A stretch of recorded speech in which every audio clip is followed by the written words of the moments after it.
Кыздар, мына өлчөм алган видеону кайрадан жазып атам. Себеби удалить жазылбай калыптыр такыр эле. Биз азыр халатты чийишибиз үчүн обхват груди керек. Обхват грудини мондай кылып алабыз. Могу грудтун эң учтуу жеринен обхват аркасы менен кылып туруп ушул жерди өлчөйбүз. Обхват талия болгондо эң тонкий, өзүңөрдүн колуңарды коюп туруп тонкий жериңерди өлчөйсүңөр. Обхват бедра болгондо эң самый широкий жерди, жамбаштын эң широкий жерин өлчөйбүз. Высота груди болгондо мына плечевойдон грудинин эң учтуу жерин өлчөйбүз. Длина талии переда болгондо мына плечевойдон длина талии переда мына могу жерге чейин. Талиянын ошо узундугу. Ширина переда мына могу, если кийимиңер, кофтаңар болсо, будан булга чейин. Ошол тигиши бар го, ошолдон ориентир алсаңар болот, кофта көйнөктөрдүнчү. Ширина спины тоже арка жагындагы ушу шовтон, бул шовко чейинки өлчөмдү алабыз. Ширина плеча бул мына могу жерден могу жерге чейинки.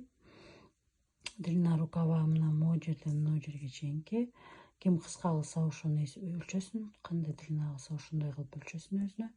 Длина изделия мынагы плечевойдон акырына чейин, ким кааласа узун, ким кааласа кыскараак, ошо длинаны ошо плечевойдун эмесинен карап туруп өлчөйбүз. Обхват руки. Буну рукаваны строить этип атканда кылабыз. Мына могу жер, анан обхват запястья мына могу жер. Ушул өлчөмдөрдү мен, например, могу жерде өзүмдүн өлчөмдөрүм, силер өзүңөрдүн өлчөмдөрүңөрдү ушинтип жазасыздар. Анан бунун мына 3 гана обхват груди, талия, бедраны 4кө бөлөбүз. 4кө бөлүп чыккан сумманы плюс 1,5 бүт жерде плюс 1,5 бүт жерде плюс 1,5 могу халат жабышкан эмес да. Чуть-чуть свободный, полуприлегающий деп коет. Ошон үчүн 1,5 гана коштум. А эгерде мен свободный кийем десеңер, 1,5 эмес 2 сантиметр, 2,5 сантиметрге чейин кошконго болот. Ошону могу чыккан сумманы 4кө бөлүп чыккан суммага 1,5 кошуп туруп, анан калган сумманы гана анан уже кездемеге бычабыз. Кийинки видеодо кездемеге бычылганы көрүнөт. Барабызды коюп алып, ушулардын эмеси менен иштейбиз. Мына үстүнө мына жерге эң четинен бир 2 сантиметр түшүрүп, 2 же 3 сантиметр түшүрүп, түш сызык берип алабыз. Бул линия горловины, моюндуку. Андан кийинки сызык ылдыйга высота груди болот. Высота грудини могу жерден 31 сантиметр алабыз дагы. 31 сантиметр алып, буну дагы линия жүрөбүз берден. Андан кийин длина талии переда 44. Тоже мына үстүдөн алабыз. Будан да линия берип алабыз.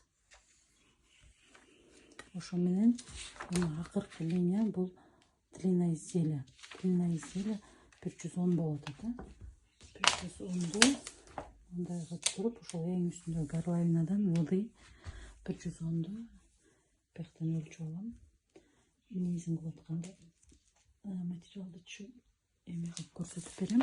Чылдырып могу эми горловинасынан могу жерге 8 сантиметр өлчөйбүз. Анан глубинасына дагы 8 же 9 сантиметр өлчөйбүз. Буну мындай кылып лекала менен кошуп алабыз. Бул горловинасы. Андан кийин бул жака мына ошол баягы эме менен иштейбиз. Ширина плеча 12 сантиметрди. Могу 8ден кийин 12 сантиметрди белгилейбиз. 12 сантиметрден ылдыйга мына 3 сантиметр түшөбүз. Ошо 3кө могу плечону рисовать этебиз. Эми мына высота грудиден 4 сантиметр өйдөгө чыгарабыз дагы. Мына биринчи высота грудинин эмесин табабыз. Ой, высота грудинин, ширина грудинин табабыз. Обхват грудини бөлгөнүбүздө эң акыркысы 27,75 болгон. Мына жерден 27,75, грубо говоря 28 белгилейбиз дагы. Будан 4 сантиметр өйдөгө чыгабыз. Мына могу жерге эмен коебуз дагы белгини. Эми ушул жерге мону жанагы түшүргөн жерибиз белгилеген 12ден ырыйга түз сызык чызабыз. Мына могу жерден эми тоже мындай кылып но ширинаны эсептейбиз эми. Ширина периода бар 41. 41ден буну да 2ге бөлөбүз. Жарымы 20 жарымы. Мына могу жерибиз 20 жарым болуш керек. Меники практически 20 жарым экен. Мына эми ушул жерге мына линейканы коюп, мындай кылып туруп бириктирип алабыз. Мына передний пойма чыкты. Эми ногу талия болчу. Обхват талия 24 болчу. 24кө полтораны кошконубузда 25 жарым экен да. 25 жарымды белгилейбиз. Длина бедраны бул обхват талияны узундугун тапкандан кийин бедраны 20 сантиметр, меники 20 сантиметр, мен формула менен бергенмин. 18, 19, 20, 21 болот. Мен 20-ны кылам дагы. Бул жерден дагы түз чызык чызып аламын.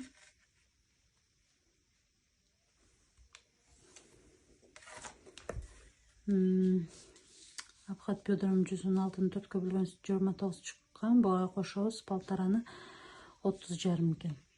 30 сантиметр 0,5, 30,05. Мына эми ушуларды мынтип кошобуз.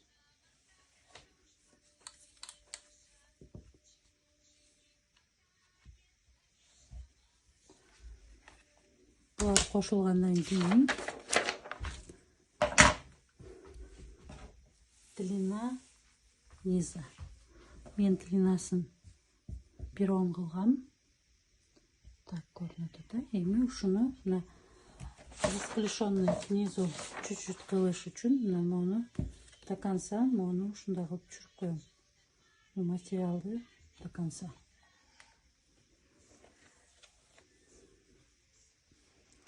Можно мындайраак, потому что азыр припуск кошом.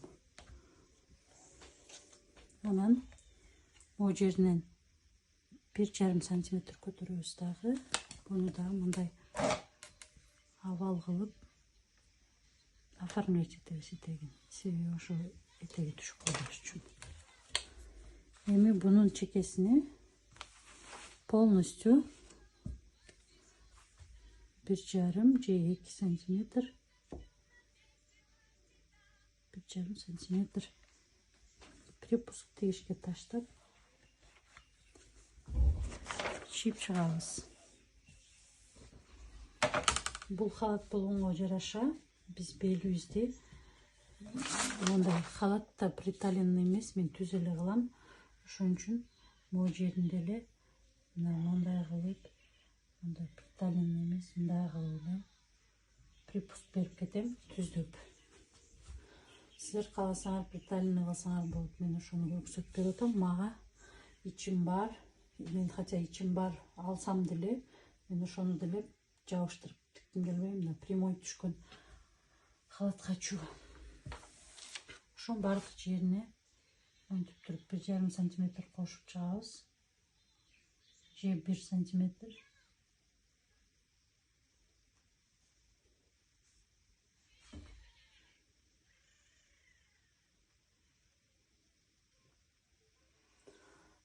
Бул көрүп атасыздар, 4 кабат болуп атат.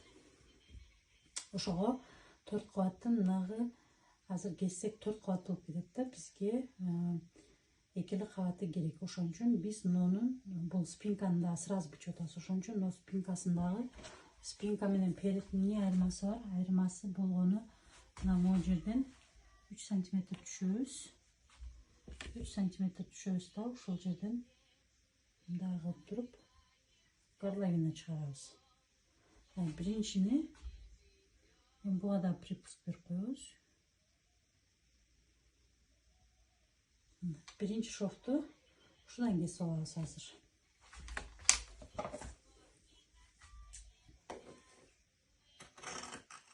Ой, биринчи шов деп жүрүм. Биринчи спинканы ушу менен кесип алабыз.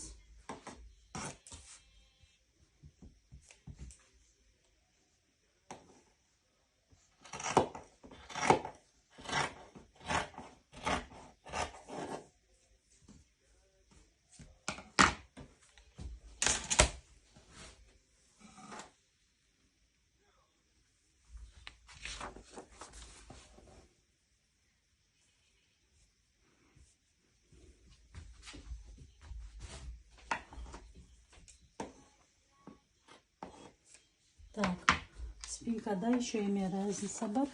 Ширина спины 41-42 болуп атат. Мына могу жерин чоңураак алып, мына жерин круглыйын сәл бүйдүрөөк алабыз дагы. Еще чоңураак, көбүрөөк беребиз аркага.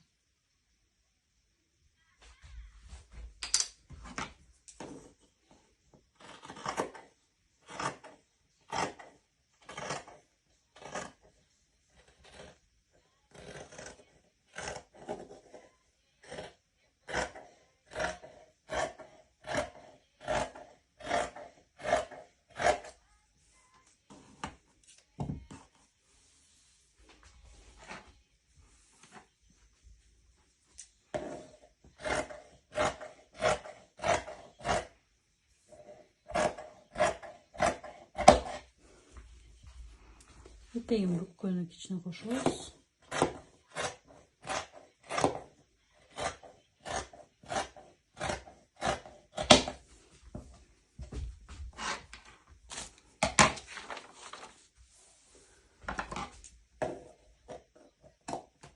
Талиясын белгилеп коебуз дагы.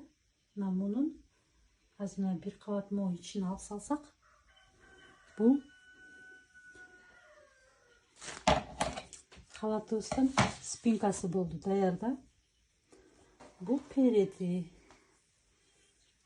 менен кайра иштейбиз.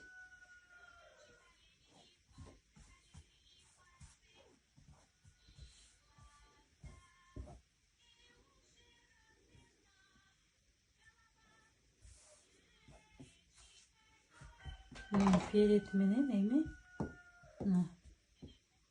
баягы астын оюп алабыз.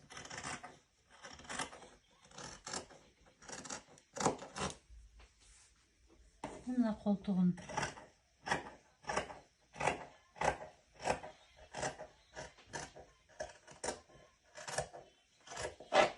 все. Это перед. Бирок передке биз еще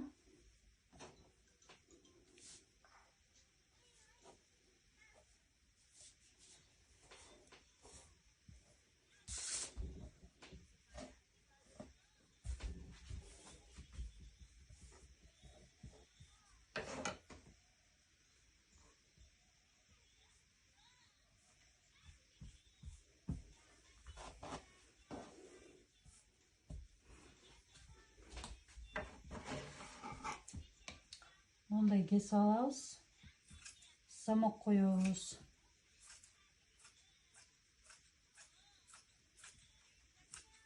Так как замокко өзү бул жерге бир кыздар до конца вот этим кыркып алдым. Берги молния коебуз. Өзү бул жерге 1 сантиметр коюп кетиш керек эле.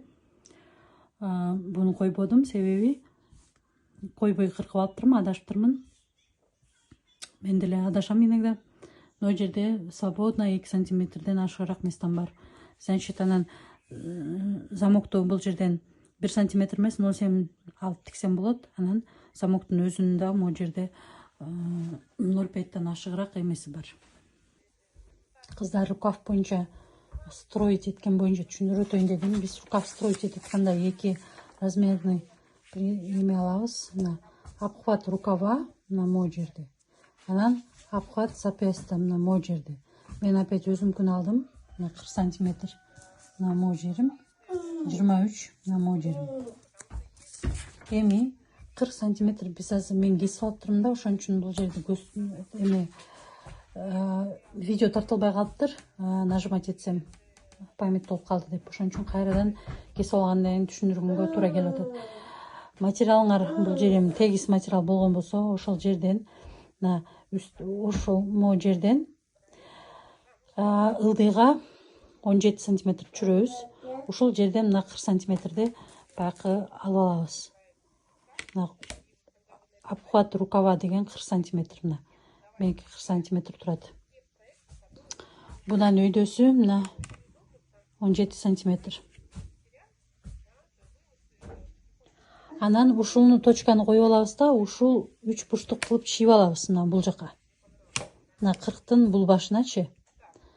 Бул жагына 3 бурчтук кылып чийип алабыз да, булардын эң тең ортосун таап алабыз. Мына бул жактын дагы тең ортосун таап алабыз дагы. Анан чийип баштаганда мына могу биздин, например, центральный головкасы да. Ушул жерден мына мондай 1,5 сантиметр келип баягы таап алган жерге келип, на нет келебиз дагы. Бул жактан 1,5 сантиметр ичине кирип туруп анан колтукка кетебиз. Также и с этой стороны ушундай 1,5 келип туруп, мындай кылып келип туруп, анан ушунун чекесине 1 сантиметр припуска берип туруп кесип алабыз. Этегин ушул эң мына үстүнөн алабыз дагы 60 сантиметр алып туруп, анан бул 60 сантиметрде центрди таап, бул жака меники общий мына 23 болуп атпайбы, ушунун 11,5 центр таап, буяка 11,5, буяка 11,5 кылып, дагы 1 сантиметр припуск берип туруп, анан кошуп алабыз. Ушул стройный рукав. Кыздар, мен кийип көрдүм, мага свободный нормальный болду, бирок мен мойнун мындай кылып кыскарта турган болдум. Себеби жай, ытык кийим келбейт. Анан мен еще мойнуна кичине 0,5 бир лента кошом. Ал бул да тигишке кетет, бирок лента кайра ошо 0,5 коет. Ошондо мойну сал мен каалагандай чыгат. Жана кыздар, могу астына, передине азыр молния тигебиз. Ушу молниянын түйүнө мондай кылып дублеринден кыркып жабыштырып чыкты. Буну азыр оверлок берип алып туруп, ушу жерге замок тийгебиз. Себеби бул трикотажный материал, чоюлуп баягы кээде замоктор мынтип калат да, ошондой болбош үчүн буну жабыштырып чыгып алсаңар тегиз түшөт. Кыздар, мына буну шовторун 4 ниткада эле тартып алдым. Себеби бул трикотажный материал. Монтель боковойлорун 4 ниткада тартып алдым. 4 ниткасы жоктор шов берип, оверлок беребиз. Анан буну баягы жабыштырып чыккам, оверлок берип алдым. Анан мен кичинерээк кесип койгон үчүн ону мына полностью бул жер почти 1 сантиметрден мен азыраак алдым да. Монтип белгилеп закалывать этип алдым. Эми азыр мына могу односторонний лапкасы бар жак менен строчка берип тигип чыгабыз замогунчу.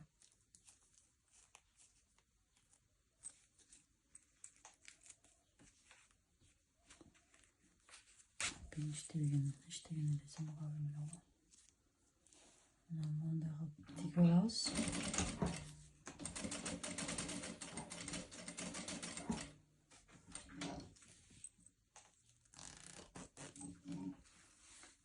Түп жагын карап эле.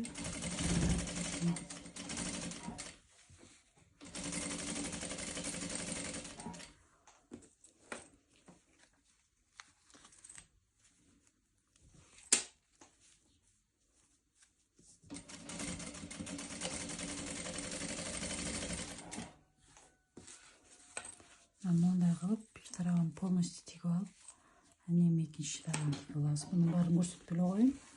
Ушинтип тигип алабыз азыр. Тигип чыгабыз баарын. Кыздар, мен эми мына молнияны тигип алдым. Эми рукавга келдим. Рукавдын баягы шовун кошуп алдым. Мына. Анан главный бул жерде фишкасы могу головкасына, рукавдын головкасына строчка бердим. Ошол строчканы силер да берип, кичине мондай кылып тартып, бул жерге мындай посадка беришиңер керек. Мончалык сборка эмес. Мен азыр мону мына как эме көргөзүп берем. Мондай кылып туруп, мына посадка кылабыз да. Сборка эмес. Посадка кылабыз. Ушу жипке тартабыз. Мына посадка болгондо мондай болуп биягынан чыгат. Эми ушуну мына центрге колтугун колтукка кылып туруп, биринчи тигип аткандар сөзсүз колго тигип алгыла. Колго мооларды минтип туруп, колго тигип чыгып туруп, гана тикпесеңиздер, у вас сразу с одного раза не получится. Бул трикотаж үчүн буну мен азыр сразу айверлокко тегем. А силер деген муну колго тигип бүтүп строчка беришиңер керек. Мына көрүп атасыздар, чоң болуп калып мына. Ушул чоң болгондорду мына могу жерлерге мындай кылып отургузуш керек. Значит, моунан да кичине тартабыз. Тартып, мына төөсүнө кичине сборка кылса болот. Төө жагына, чокусуна, могу жерине. Бияктарына болбойт. Мына ушул жерине кичине сборка кылабыз. Тоже очень легкий сборка кылып туруп, калган ашканын ушу жерге отургузуп колго тигип чыгабыз.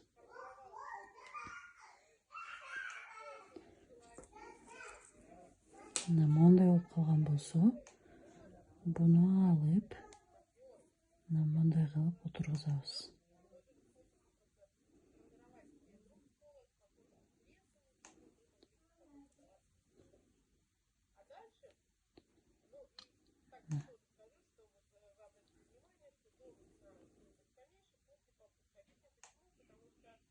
Ушуну эми колго тигип, кыздар, мен мына колтугун тигип алдым. Рукаваны. Эми горловинасына келдик. Горловинаны ушуну коюп туруп, аптачка тигип туруп, аптачканы бычып туруп да, допустим, мондай коебуз дагы материалдын бетине. Меринчи будан 3 сантиметр ылдыйга белгилеп туруп, ошо отдельно аптачканы бычып алып туруп тигип койсок болот. Мен азыр аптачка эмес, мондай кылып кичине украшать этейин деп мондай тисма алдым. Тисманы мондай чекесине тигем. Тигип аны оодарганда бул мындай болот дагы, анан четин жөн эле окантовка менен обработка кылганды көрсөтүп берем. Ушундай кылып кылсаңар деле болот. Аптачка кылбайчы, анан кийин мондай эме кылбай эле, тисма койбой эле тиккендерге аптачка кылган оңда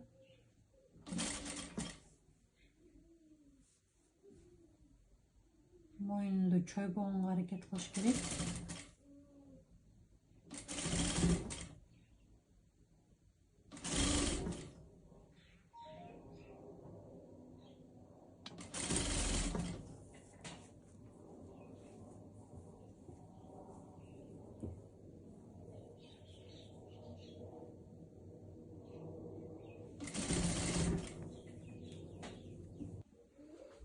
Аптачканы болсо, аптачка дейм да, косая бейка менен обработка кылабыз. Косая бейканы мондай 40-45 градусов дегенде табып алып, мондай эмени чийип, ушудан 3 сантиметр ширинада кесип алабыз. 3 сантиметр бери, 3 сантиметр нары кылсам мага жетет. Азыр колдун этегине и мойнуна ушуну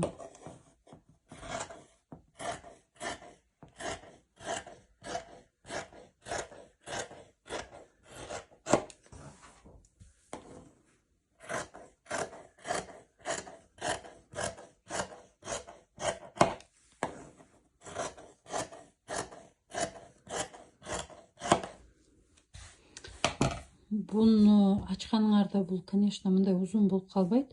Ошон үчүн буну сразу кесебиз дагы могу жерин.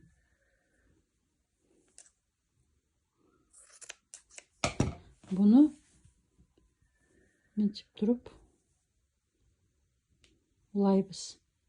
Тигип атканда мындай кылып туруп 0,5 тигип алып узундугун алабыз. Горловинанын узундугу жетпейт, ошондой кылып алабыз. Мына эми баягы эмени даярдап алдым. Могу косой беканы экиге үтүктөп алдым. Ушул экиге үтүктөгөндү мондай коюп туруп, тигип алган эменин үстүнөн тигип чыгабыз.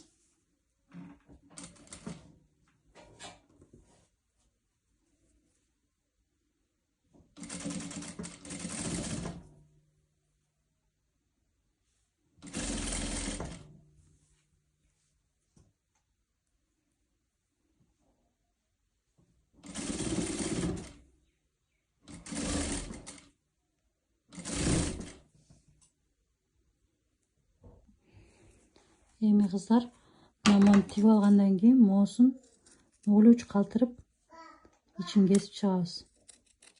Горловина менен окантовканычы. Себеби азыр буну эми кесип чыгып, азыр буну мындай кылабыз дагы, анан буну мындай кылып туруп, монтип стручка берип чыгабыз да. Монтип. Чтобы бер жагынан ашып чыгып калбаш үчүн биз буну нолуч кесип чыгышыбыз керек, түшүндүңөр, Мынакей эми ошону кесип алдым. Эми буну мондай кылып туруп, бер жакка каратып, могу сейсмамын аракка каратып, буну бер жакка каратып 0,5 строчка берип чыгам. Конечно, мен могу жерим замогум бура албай кыйналып атат, себеби чуть-чуть узун болуп калды да замогум. Зубчиктер жетпей, кыркыш керек эле же жумшак жагыначы. Меники ашыкчы болуп калды, айла жок. Ичиндеги зубчиктерин алсам деле болбой эле. Ушундай кичине кыйналып атам мына бурчунан. Зубчиктерин алып салсам, дальше сөгүлүп кетпесин деп, эси металлический зубчик болгондо алып салсак болмок. Азыр эми мону монтип кичине насильно эле мындай кылып туруп строчка берип чыгабыз.